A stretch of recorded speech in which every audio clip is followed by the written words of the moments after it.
पहले आर्थिक राजधानी मुंबई से जुड़ी एक बड़ी खबर आपको बता दें। मुंबई में दूसरे इंटरनेशनल एयरपोर्ट का इंतजार खत्म होने वाला है। कल प्रधानमंत्री नरेंद्र मोदी नवी मुंबई इंटरनेशनल एयरपोर्ट का उद्घाटन करेंगे। ये एयरपोर्ट देश में पहली बार इंटरनेशनल एविएशन हब के कॉन्सेप्ट को लेकर आएगा। कैसा है नवी मुंबई इंटरनेशनल एयरपोर्ट, इसकी डिटेल्स बता रहे हैं संवाददाता रोहन सिंह। बिल्कुल काफ़ी हाईटेक होगा, कई मायनों में फर्स्ट होगा नवी मुंबई इंटरनेशनल एयरपोर्ट। सबसे पहले तो इंटरनेशनल एविएशन हब का जो कॉन्सेप्ट है इसके निर्माण से ही उसमें शामिल किया गया है। दूसरी तरफ जो ट्विन एयरपोर्ट का कॉन्सेप्ट यानी एक ही शहर में दो एयरपोर्ट हो, वो पहली बार इंप्लीमेंट हो रहा है। इसमें कई सारी चीज़ें हैं जो काफ़ी खास होगी। जो शुरुआती जो क्षमता है वो 2 करोड़ पैसेंजर्स की इसकी रखी गई है, लेकिन जब पूरा सारे फेजेस पूरे हो जाएंगे तो 9 करोड़ तक पैसेंजर्स हर साल हैंडल कर पाएगा नवी मुंबई इंटरनेशनल एयरपोर्ट। इसका डिज़ाइन काफ़ी ज़्यादा खास है। लंदन बेस्ड आर्किटेक्ट है, उन्होंने इसे डिज़ाइन किया है और ये कमल के फूल के डिज़ाइन पे इसका टर्मिनल बनाया गया है। खासतौर पे ग्लास और स्टील से फ्लोटिंग लोटस का कॉन्सेप्ट रखा गया है, जो कि आपको इसके डिज़ाइन को काफ़ी ज़्यादा खास बनाएगा। साथ ही इसमें टोटल मिला के अगर हम कहें तो 20,000 करोड़ का खर्च आया है। शुरुआत में जो है 1 टर्मिनल और 1 रनवे रहेगा, लेकिन कुल मिला के जब सारे फेजेस पूरे हो जाएंगे तो 4 टर्मिनल और 2 रनवे को बनाने की योजना इसमें रखी गई है। कुल मिला के 88 चेक इन काउंटर्स होंगे, इसमें सेल्फ चेक इन काउंटर्स कुछ होंगे और कुछ मैंड काउंटर्स होंगे। इसके अलावा एक और खासियत होगी इसमें, जो फूड हॉल है वहाँ फूड हॉल का कॉन्सेप्ट रखा गया है, यानी कि आपको अलग अलग काउंटर्स में जाने की ज़रूरत नहीं पड़ेगी। आप एक साथ अलग अलग आउटलेट से ऑर्डर कर सकते हैं और आपको जो सर्व किया जाएगा तो एक साथ आपको सर्व किया जा सकेगा। तो ये सारे कॉन्सेप्ट कुछ रखे गए हैं। एक और चीज़ है, देश का सबसे बड़ा MRO और कार्गो हब भी बनने को तैयार है नवी मुंबई इंटरनेशनल एयरपोर्ट। तो फेस्टिव सीजन की शुरुआत हो गई है और दिल्ली से पटना जाने की बजाय बैंकॉक जाना ज्यादा सस्ता है और दरभंगा जाने से ज्यादा दुबई जाना सस्ता है। DGCA की चेतावनी के बावजूद फेस्टिव सीजन में फ्लाइट्स के टिकट्स आसमान छू रहे हैं। डिटेल्स बता रहे हैं रोहन सिंह। जी बिल्कुल, DGCA ने कई मीटिंग्स की एयरलाइंस के साथ कि कम से कम फेस्टिव सीजन में कंट्रोल किया जाए, लेकिन अभी की जो स्थिति है 50 से 80% तक जो है खासतौर पे जो मेन रूट्स हैं वहाँ पे एयर फेयर बढ़ चुके हैं। और हालांकि तमाम एयरलाइंस को कहा गया कि आप अपनी कैपेसिटी बढ़ाओ। जैसे कि इंडिगो ने 730 जो है एडिशनल फ्लाइट्स लाने की बात कही है फेस्टिव सीजन में। एयर इंडिया ने कहा है कि वो 486 एडिशनल फ्लाइट चलाएंगे, लेकिन इसके बावजूद जो रूट्स की हालत है वो मैं आपको बता दूँ। दिल्ली से कोलकाता अगर आप जाना चाहते हैं 18 अक्टूबर को 1 वे टिकट 11,000 से कम आपको नहीं मिलेगा। मुंबई दिल्ली की बात करें 13,000 का मिल रहा है। मुंबई लखनऊ की बात करें 16,000 का मिल रहा है। मुंबई वाराणसी की बात करें 16,000 का मिल रहा है। बेंगलुरु से दिल्ली 11,500 का है। पटना की अगर बात करें, इस बार बिहार में काफ़ी ज़्यादा रश होने वाला है छठ की वजह से, दिवाली की वजह से और इलेक्शन की वजह से, उसका असर दिख रहा है।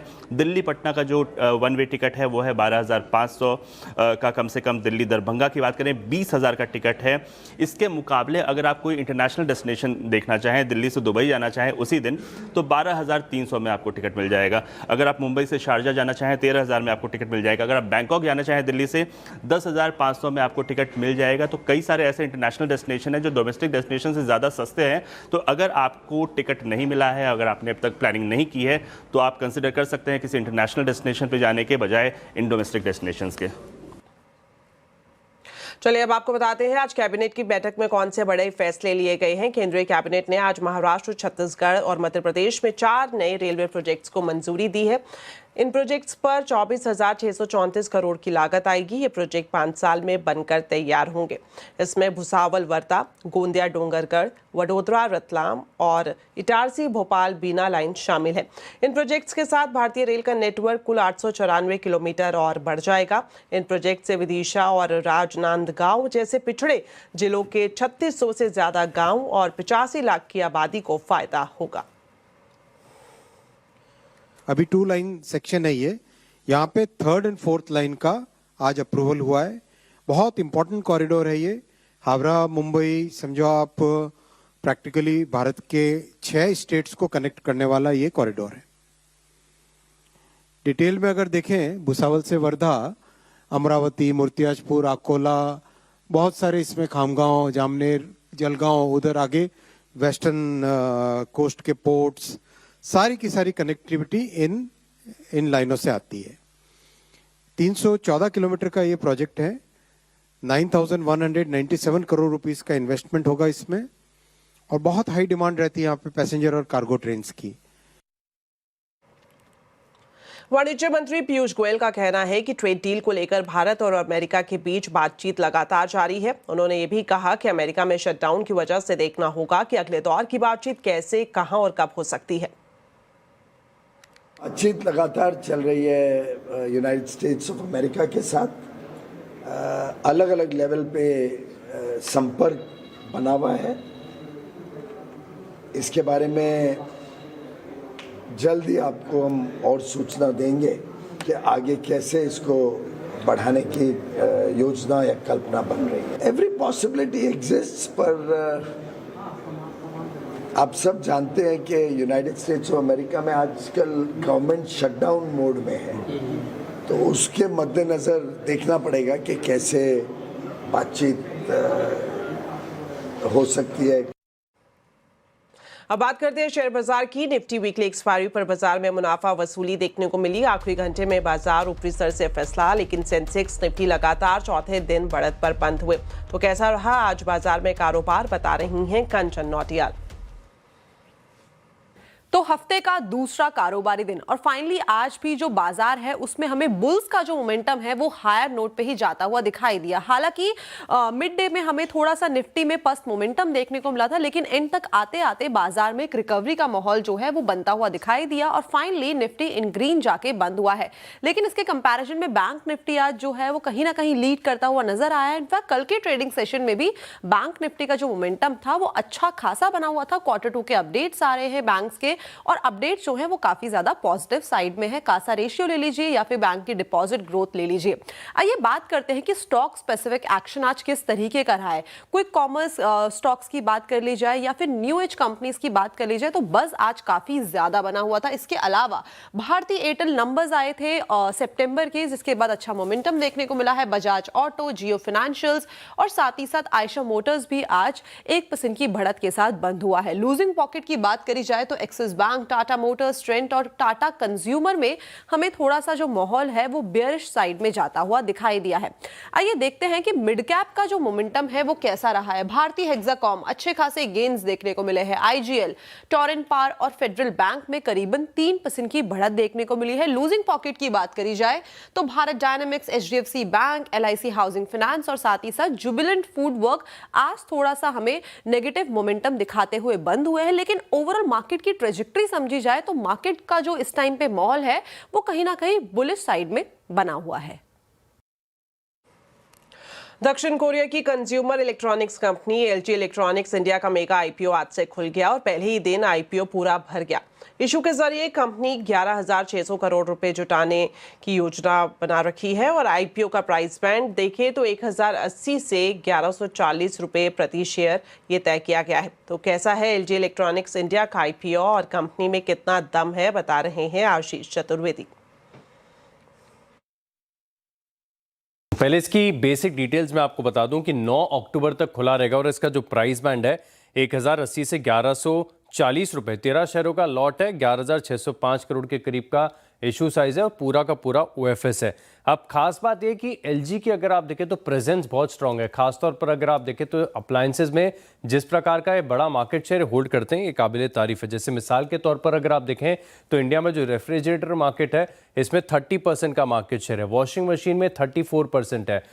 ओएलईडी टीवीज में करीब करीब 63% है। रूम एसी में 17% के आसपास है। अब खास बात यह भी कि जितने प्रीमियम प्रोडक्ट्स अगर आप देखें तो उनके मार्केट के हिसाब से इनका शेयर थोड़ा सा तगड़ा नजर आता है। लेकिन अच्छी कंपनियां और जिस वैल्यूएशन पर ये आईपीओ आ रहा है ये बड़ा अट्रैक्टिव लग रहा है। अब आप देखिए 35 टाइम्स पर आईपीओ आ रहा है एलजी का। वहीं अगर आप लिस्टेड पीयर्स देखें तो काफ़ी ज़्यादा महंगे नजर आएंगे। खासतौर पर हैवेल 64 टाइम्स पर है, वोल्टास भी देखें तो 53 टाइम्स पर है, वर्लपूल 44 टाइम्स पर है और ब्लू स्टार 66 टाइम्स पर है। लेकिन साथ में अगर आप देखें तो इनका जो फाइनेंशियल परफॉर्मेंस है ये भी कंपैरेटिवली पीएस के मुकाबले आपको काफ़ी बेहतर लगेगा। अब देखिए जो एबिटा मार्जिन्स कंपनी ने रिपोर्ट किए हैं FY25 के तकरीबन 13% के आसपास है, जो कि पूरे सेक्टर में सबसे ज़्यादा है। आप देखिए वर्लपूल सिर्फ 7% के मार्जिन्स करता है, वोल्टा 6.4% के करता है। सिर्फ एबिटा नहीं, अगर आप पैट मार्जिन्स भी देखें तो इसमें LG आपको काफ़ी बेहतर नजर आएगा। यानी हर लिहाज से आप देखिए कि LG का जो पैट मार्जिन है ये ऑलमोस्ट 9% के आसपास आता है। वहीं हैवेल्स 6.66% है, वोल्टास 5% के करीब है, और वर्लपूल जिसे काफ़ी अच्छी तरीके से आप कंपेयर भी कर सकते हैं, इसके सिर्फ 4.4% के पैट मार्जिन यहाँ पर देखने को मिलते हैं। की पॉजिटिव्स की बात की जाए इस IPO में तो सबसे बड़ा यही है कि इंडस्ट्री में सबसे बेस्ट ROC और मार्जिन्स देखने को मिलते हैं। इसके अलावा अगर आप देखें तो मार्केट शेयर बहुत तगड़ा है, और साथ में देखें तो जिस प्रकार से पेरेंट की और ब्रांड वैल्यू का फायदा इस कंपनी को मिलेगा, इसी के चलते हम देख रहे हैं कि बढ़िया रिस्पॉन्स यहाँ पर देखने को मिला है। ब्रोकरेज हाउस सबके सब पॉजिटिव है, जितनी रिपोर्ट्स निकल कर आई हैं रेटेड वाली रिपोर्ट्स सब इस पर खरीदारी की और सब्सक्राइब की राय दे रहे हैं। लंबी लिस्ट है तमाम, अगर आप ICICI डायरेक्ट देखें, SBI कैप है, आनंद राठी है, चॉइस ब्रोकिंग है, सेंटर ब्रोकिंग है, सबके सब इस IPO में खरीदारी की राय दे रहे हैं। GST कट और फेस्टिव सीजन से ऑटो सेक्टर की डिमांड में जोरदार उछाल देखने को मिला है। अब बाजार की नजरें ऑटो सेक्टर के दूसरी तिमाही के नतीजों पर है। मोतीलाल ओसवाल ने Q2 नतीजों के अनुमान पर एक खास रिपोर्ट निकाली है। इस रिपोर्ट की डिटेल्स बता रही हैं कंचन नौटियाल। जी डेफिनेटली Q1 तक जो हमें ऑटो कंपनी अपने पहले गियर में दिख रही थी, Q2 तक आते आते उन्होंने अपना तीसरा गियर लगा लिया है। इसके पीछे के मेजर 4 रीजन हैं, वो 4 रीजन मैं आपके सामने प्रेजेंट करती हूँ। सबसे पहला है जो मॉनसून है, वहां पे अच्छी खासी हमें रिकवरी देखने को मिली है। GST rate cut, interest rate cut और साथ ही साथ जो फेस्टिव डिमांड है वहां पे भी अच्छा खासा एक हमें ट्रैक्शन आता हुआ दिखाई दिया है। अब डायरेक्टली नंबर्स की बात कर लेते हैं। देखिए Q1 में डेफिनेटली हमें थोड़ा सा माहौल जो है वो पस्त देखने को मिला था। Q2 में ये रिकवरी देखने को मिलेगी, जहां पे वॉल्यूम ग्रोथ माना जा रहा है कि 13% तक की आती हुई दिखाई दे सकती है। टू व्हीलर सेगमेंट की बात करी जाए या फिर कमर्शियल सेगमेंट की बात करी जाए तो यहां पे भी एक रिकवरी आई है, जिससे कि ओवरऑल Q2 के नंबर्स को सपोर्ट मिलेगा। हालांकि जो पैसेंजर व्हीकल सेगमेंट है यहां पे सुस्ती कायम रह सकती है। OEMs की बात करी जाए तो यहां पे रेवेन्यू में 13% की ग्रोथ की संभावनाएं जताई जा रही है। मूविंग फॉरवर्ड अगर इनका एबिटा और कंपनी का प्रॉफिट देखें तो यहां पे 11 और 14% रिस्पेक्टिवली हमें ग्रोथ का अनुमान जताया जा रहा है। ये मोतीलाल ओसवाल का मानना है। वहीं अगर हम मार्जिन की बात करें तो 20 बेसिस पॉइंट्स तक मार्जिन में भी सुधार की उम्मीदें जताई जा रही है। अब बात कर लेते हैं कंपनी वाइज की कौन सी कंपनी का कितना हमें जो अर्निंग ग्रोथ है वो देखने को मिल सकता है। सबसे पहले बात करें TVS मोटर की, तो अव्वल दर्जा इसको दिया गया है। करीबन 50% की अर्निंग ग्रोथ यहां पे देखने को मिल सकती है, following bye Eicher Motors, escort और साथ ही साथ हीरो मोटोकॉर्प। आगे बढ़ते हैं और अपोलो टायर्स की अर्निंग ग्रोथ की बात करें तो यहां पे भी 23% का अनुमान जताया गया है, क्राफ्ट्समैन में 40% का और एंड्योरेंस में भी करीब करीब 21% ग्रोथ की संभावनाएं जताई जा रही है।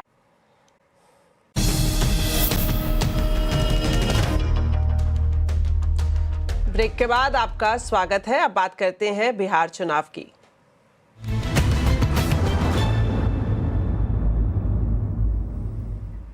बिहार चुनाव की तारीखों का ऐलान हो गया है, लेकिन सत्ताधारी और विपक्षी दोनों ही गठबंधन में सीटों पर सहमति नहीं बन पा रही है। एनडीए के अंदर चिराग ने अड़ंगा लगा रखा है। चिराग पासवान के घर बड़ी बैठक भी हो रही है। इस बैठक में धर्मेंद्र प्रधान, विनोद तावड़े और मंगल पांडे शामिल हैं। वहीं जीतन राम मांझी भी आंखें तड़ेर रहे हैं। सूत्रों के मुताबिक चिराग 24 से 26 सीटों की डिमांड कर रहे हैं। अभी तक फॉर्मूले के हिसाब से 102 सीटों पर जदयू, 101 पर बीजेपी, 24 पर चिराग और HAM और कुशवाहा को 8-8 सीटें देने की बात थी, लेकिन मामला सुलझता दिखाई नहीं दे रहा है और बैठकों का दौर भी जारी है। वहीं बात करें महागठबंधन की, तो यहां पर भी ये मारामारी देखने को मिल रही है। पहले तेजस्वी के CM फेस को लेकर कांग्रेस ने अपने पत्ते नहीं खोले, तो अब लेफ्ट पार्टियां भी सीटों को लेकर तेवर दिखा रही हैं। सूत्रों से मिल रही जानकारी के मुताबिक CPI-ML ने 19 सीटों के ऑफर को खारिज कर दिया है। CPI-ML ने 40 सीटें मांगी थी और 30 सीटों पर वो अड़ा हुआ है। वहीं RJD ने विकासशील इंसान पार्टी यानी कि VIP के मुकेश सहनी को 18 सीटों का ऑफर दिया, लेकिन अब तक विकास सहनी ने इस पर मोहर नहीं लगाई। पहले वो 40 सीटों की मांग कर रहे थे, साथ ही उन्होंने खुद के लिए डिप्टी CM के पद की भी मांग की है। तो बिहार में गठबंधन में आखिर अब तक सीट शेयरिंग पर बात क्यों नहीं बन पाई है, आज हम आवाज अड्डा में इसी पर ही खास चर्चा कर रहे हैं। जरूर देखिए शाम 7:57 पर गठबंधन में मंथन, टिकट का टेंशन। चलिए बढ़ते हैं आगे और आपको बता दें नोबेल पुरस्कार की घोषणा का सिलसिला जारी है। आज फिजिक्स के क्षेत्र में नोबेल पुरस्कार का ऐलान किया गया। फिजिक्स के क्षेत्र में अमेरिका के 3 वैज्ञानिकों जॉन क्लार्क, मिशेल डेवोरेट और जॉन मार्टिनेज को संयुक्त रूप से नोबेल पुरस्कार की घोषणा की गई है। इन वैज्ञानिकों को ये पुरस्कार इलेक्ट्रिक सर्किट में मैक्रोस्कोपिक क्वांटम टनलिंग और ऊर्जा क्वांटीकरण की खोज के लिए दिया गया है।